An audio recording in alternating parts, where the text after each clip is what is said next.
In the freezing northlands of the Arctic Circle, something is stirring. A place so desolate that only nature's toughest beasts survive here. But from the skies where the asteroids fell, not only did they bring riches, another treasure of sorts came with them. A simple rock with an otherworldly glow. Nothing to be amazed by at first. But what started simple soon began to twist and turn the minds of those around it. Eventually, a new life would be birthed of horror and suffering. Soon the Zygote would become Earth's newest demon. The events of Zygote truly started 20 years prior, with mineral-rich asteroids striking northern Canada and Russia. In these remote locations, damage was limited, but now these nations had huge mineral wealth sat on the surface. No need for expensive deep mining operations. It was a treasure trove that would elevate their economies by the tens of billions per year, and corporations jumped at the chance to be the ones to exploit this wealth. But what was not expected was something new, completely misunderstood by humanity. Unfortunately, Cerberus Minerals, the company in charge of a major mining outpost in northern Canada, would, as most corporations do, they tried to maximise their profits with the minimum of expense and safety. And oh, would this cost them, and potentially humanity, dearly. The Cerberus Minerals Corporation operates this outpost simply described as a far north mining operation in the Arctic Circle. We don't know the exact date, but we see Cerberus Minerals was established in 2041, and with the story being 20 years after the asteroid struck, the date is around 2061.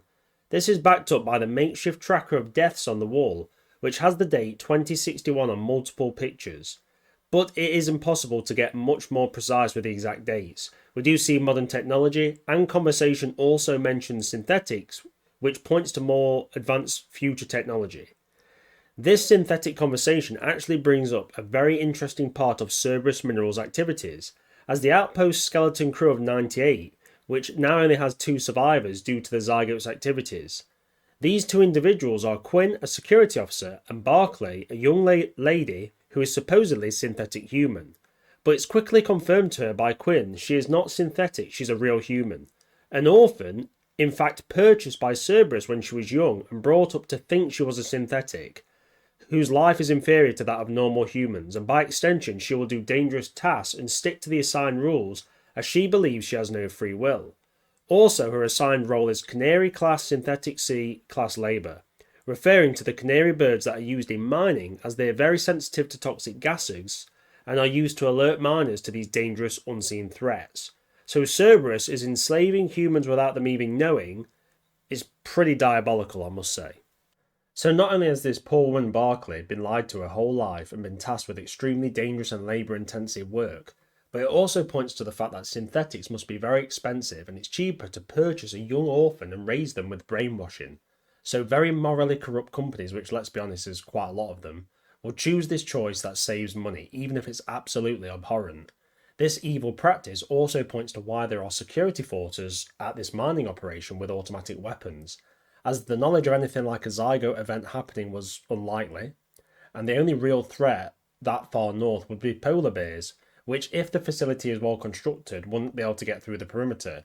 To me it points to the fact that many of the crew will be these fake synthetics who don't know they're human, and in case of them discovering and having a small scale uprising, the security is there to put them down and to make sure no one outside the company finds out what is going on, as I imagine slavery is still illegal in the world where this is set, and this would result in the company losing its mining rights and obviously the major higher-ups being arrested and tried for slavery, corruption, many other things I imagine. Also, this is backed up by the fact that the weapons the security use are biometrically locked, so in case of an internal incident, only selected security staff can fire the weapons, unless unlocked by the weapon's owner, as happens so that Barclay can use the weapon, but this is only able to be done because Quinn is allowing it, and he himself is a security officer, so he has the authority to biometrically unlock the weapons and then, allow a new user to use it. So where does the incident start? Well, during the mining of minerals, an extraterrestrial material is found known as the quartz. Now this is where it gets a bit odd, as the quartz is able to cognitively affect humans by transmitting information via bursts of light, influencing them to assimilate organisms to construct it a suitable body to inhabit. And a character named Holbrook, affected by the light, used organs from livestock to create an organism and ultimately builds a larger creature from dead personnel. And Quinn mentions someone named Korlov who cuts one of these things open and it had 40 rat brains linked together inside. Now this points towards two interesting things. First, why would a mining operation have rats there? Well, most likely for testing, so they must have known something was occurring with the quartz and had begun testing it, with the rats, obviously using I don't know what they were doing, exposing it to light or maybe just other general tests, who knows.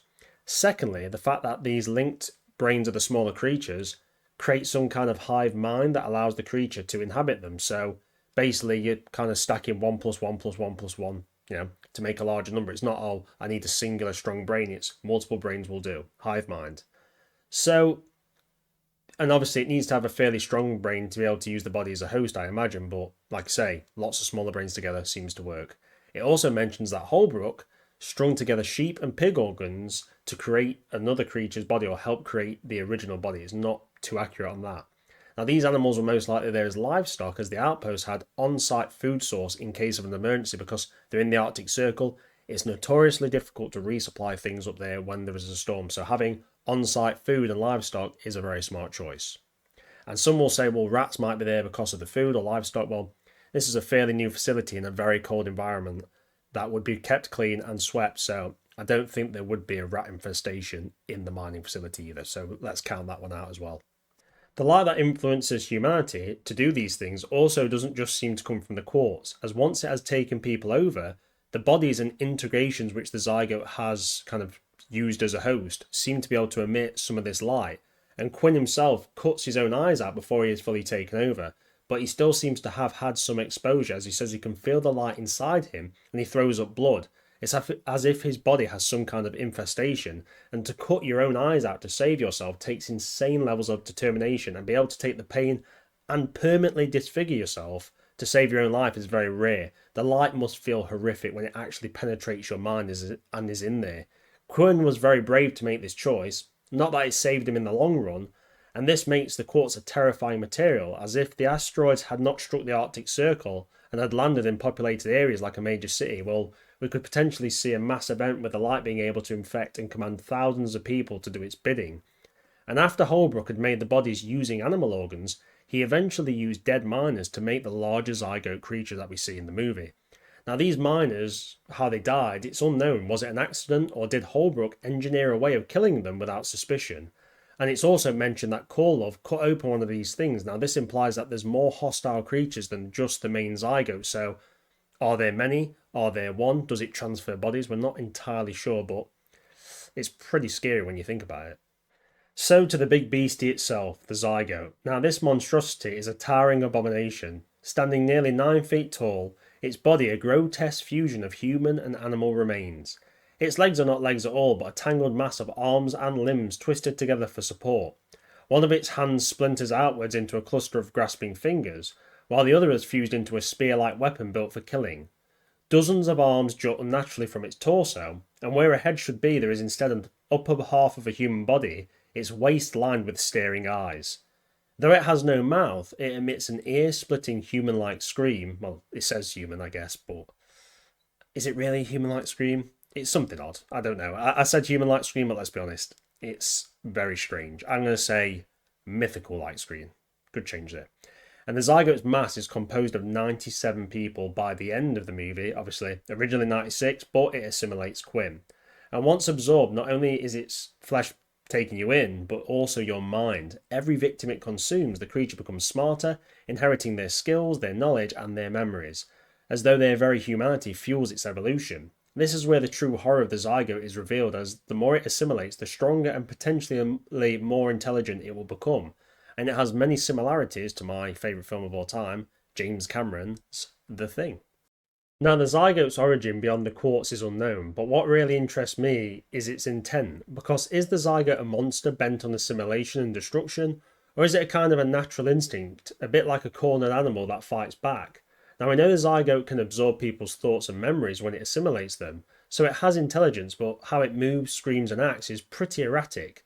This leads me to think that maybe in the crash the quartz was damaged, so the information being beamed which leads to the creation of the bodies for the zygote to inhabit isn't complete, and instead maybe an intelligent creature that we could have maybe negotiated with or at least talked to becomes this abomination. Obviously, I might just be completely wrong with that, and the Zygote is exactly what we think. It has an unquenchable thirst for bodies until it becomes a monster spanning miles in size like a giant grotesque creature that would give some of Warhammer 40k's warp spawn a run for their money. Probably the second one, let's be honest. It's probably an evil style of warp spawn, but who knows? The Zygote isn't too hard to put down, well, for a short time anyway. It gets dropped by a couple magazines worth of rifle ammunition, either 5.56 or 7.62, but nothing particularly heavy. It's also later dropped by a magazine's worth of pistol rounds. Now this means a dedicated combat unit could easily keep the Zygote down. Now it does rise from both these engagements, so it's able to take damage and recover, but it is made of human and animal remains. It doesn't seem particularly armoured or tough, so grenades, explosives or heavy weapons could blow it to pieces, and then followed up by a flamethrower or incendiary weapons would most likely put it down permanently in its current form. But if it can get access to more bodies and keep getting bigger and more complex, well, eventually it may take heavy weapons to destroy it, but I'm sure tanks, helicopters and jets would be able to take down the Zygote pretty much no problem. I don't think it's a creature that's that hard to kill, kind of like the Thing. But the real fear is it able to mimic people's bodies? Is it able to split off into smaller creatures and start, assimilating other people like that? That is where the threat comes if it begins to spread. Obviously, we don't really know the full details, so it's all speculation. The Zygote isn't that fast. It moves slightly faster than walking speed. As its body is an amalgamation of so many corpses, it seems that its limbs get in the way of each other. It's a makeshift body that seems to be awkward and unwieldy. It has strength able to easily kill someone or knock them flying, but for something that size, it's nothing spectacular. Maybe it needs more bodies or time to become stronger and more refined, but it seems pretty subpar. It's a beggars can't be chooser design for the body that the sentience has to inhabit. Basically, there is nothing else available, so this is its best choice. It might have a plan for something superior in the future, but I imagine that would require a hell of a lot more bodies, so it needs to get to a populated area for that. And obviously with that comes the risk of more armed hostile humans, so it's a bit of a catch-22 for the Zygote. I don't really know where it'd be able to kind of get away with this unless, like we said before, it splits off into multiple creatures. When the Zygote attacks Quinn, it reveals a few things about itself. At first it's attacking Barclay, but Quinn distracts it and goads it by shouting and taunting it.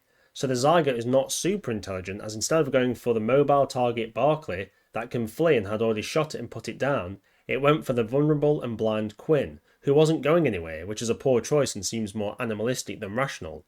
And when it does attack, it pierces Quinn's head with a spear-shaped arm. You almost instantly see the appearance of vine-like growths that travel across his head. This implies the assimilation process is very quick, not hours or even minutes. It might be as quick as 30 to 40 seconds. Now, we're not sure that it just took his thoughts and information from Quinn's brain, or it assimilates his whole body. I imagine it's able to take your thoughts and kind of ideas very quickly, but to assimilate the entire body might take minutes or hours, or it might even have to kind of cut you up or break you up to do it. So it's quite difficult to know the actual assimilation process, but I think I'm kind of on the money with that. Kind of think like it's easy to get your basically get control of your mind, your thoughts, but to get your flesh takes some time. So during the events of Zygote, both Barclay and Quinn plan to get to the corporate vault, a safe room that seems to be a sort of emergency area in case of a catastrophic incident. It may also be where valuable materials could be stored before they were picked up from the outpost. What interested me is when Barclay downs the Zygote for the second time and removes part of its arm to get access to the many fingers that are there to try and open the corporate vault, we hear authorised CFO Kevin Bateman, who is a Chief Financial Officer or CFO. Tends to be either the second or third highest position in the company, obviously except the board of directors or the owners. And it's a little bit odd that he's here at a mining outpost for the Cerberus Corporation, as normally such an individual would be at headquarters in a major city. So either he was conducting an in-person check, maybe to see where the costs could be saved, or it may be that the company had a meet and greet media situation, but that seems unlikely. But this all kind of leads me to, what if they started to realise something was odd with the Quartz, and the company sent him there in person to see what was occurring, and basically to, see what needed to be done. Now, normally a manager of a lower status would be sent there, but maybe it required the CFO, who knows, maybe he had a background previously in something, he wasn't just a chief financial officer, maybe he was a scientist or something else, who knows, I don't know, but it's quite interesting. And luckily, he was there, as without the hand, Barclay would have not got into the vault in time and she would have become one with the Zygote. And the vault door is extremely strong, being made of the same stuff you would see in like a large bank. It's a massive reinforced vault door. So I doubt the Zygote can get in unless it has the clearance from someone else. But I imagine the corporate vault can be locked from inside. So hopefully Barclay will be safe. Well, for now. So Quinn, even though he's not a hero, because the fact is he works for the company and he is involved with the slavery and brainwashing and many other things, he knows about it, but he does redeem himself a bit by sacrificing himself so Barclay can get a chance to get to the vault and survive. And I believe his thinking behind this is not totally selfless. It's mainly because he knows the Zygote poses a threat to humanity as a whole, and someone who has seen the madness going on in the outpost needs to be able to tell the rescue team or the next batch of employees who are sent up there what has gone on. Because even if a security team is sent in armed to the teeth, it may get outplayed by the Zygote as it's basically assimilated everyone. It knows the territory, it might rig traps, it might wait in ambush. So having someone alive who can kind of give a warning out or even run out the facility, wave their arms at an incoming helicopter and say, look, something is very wrong. So a survivor is needed, and Quinn knew that, but he's not really a hero. I'd say he redeemed himself a bit, but he was involved in some pretty shady stuff. So I'll give him a chaotic good, maybe, by the end. That's probably where he falls into. We also need to address that this is just one asteroid of many that struck Earth, so we don't know if the others contain more quartz. And if so, could the Zygote-style monstrosities be in multiple locations across northern Canada and Russia? This is potentially a huge threat, and if Barclay can get the information out, it will hurt Cerberus Corporation, but could save thousands if not millions of lives. Though Cerberus might try to silence her or simply kill her, as they can't have their many dark secrets being disclosed. And I for one think they would gamble mankind's future rather than risk jail time or a loss of profits. Word of warning, never trust a corporation, just like a government. They never like to admit they're wrong or responsibility for anything that's gone sour. So yeah, it's looking pretty grim if it's on, humanity's future is on the shoulders of Cerberus Mining Corporation. So yeah, strap in, folks. Another thing to note is as Barclay moves through the base, at one point she comes across the remains of the previous crew and they're decapitated. They're in a real bad way. They're twisted, they're mixed with human and animal remains. And Holbrook, who was the surgeon of these dead people, he obviously was twisted by the light himself. It turned him evil. It wasn't truly him, but he becomes a butcher, a surgeon of horror. It is really brutal scene and you kind of see what he's been up to. It's definitely serial killer-esque with a bit of horror and sci-fi, should I say, thrown in. Anyway, Zygote does end in an unresolved manner. Barclay's stuck in the vault. We don't really know what's going to happen. There's tons of loose ends. Hopefully one day we get a full Zygote movie. I'm going to link the movie in the comments. If you've not seen it, go and watch it. It's 20 minutes. It's fantastic. And while you're at it, I did an analysis, should I say, of Raka. That's another one from oatsstudio. And I will also be doing more from oatsstudio. I think Firebase is next because some of you have enjoyed that and it is a really good shot as well. So go over there, give them a watch. They're really fun. I like the studio and I like doing these analyses, whatever the word is.